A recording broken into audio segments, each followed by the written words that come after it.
John. I wanted to comment on your post. Thank you for your honesty and for the stuff that you described that you're learning. And I agree with you. The things that I have learned throughout this course have been important in all parts of my life.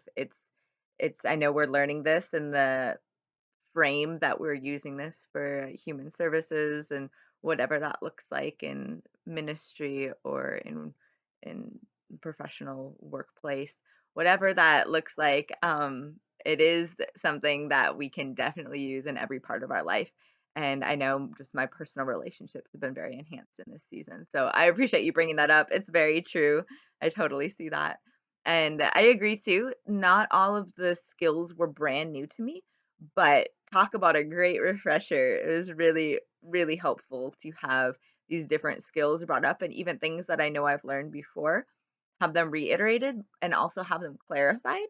That's been very helpful for me. And you said as well, practicing and digging deeper allows you to adjust how you interact with others. And yes, that is very helpful. I agree with that.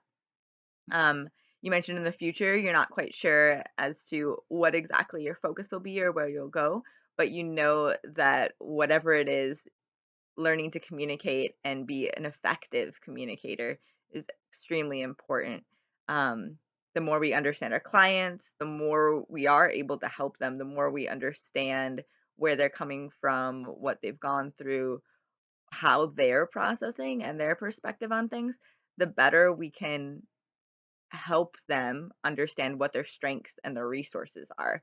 I love how in Egan's text he continually returns to help them find their strengths, help them identify their opportunities. Like everybody has strengths and everybody has um, untapped resources that they can dig into. And I also appreciate in Egan's text he talks about how it's not we're not the ones giving people these ideas, it's them, like, we're helping them explore their thoughts and their feelings and their emotions and the context of their situation, but ultimately, they're the ones that are making powerful decisions in their lives to see things changed, and I know that's been a really important key in things that I've been learning as well throughout this course.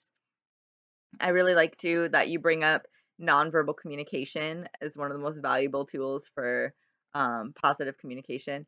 I completely agree. Nonverbal behavior does give us so much more insight into what the person is saying.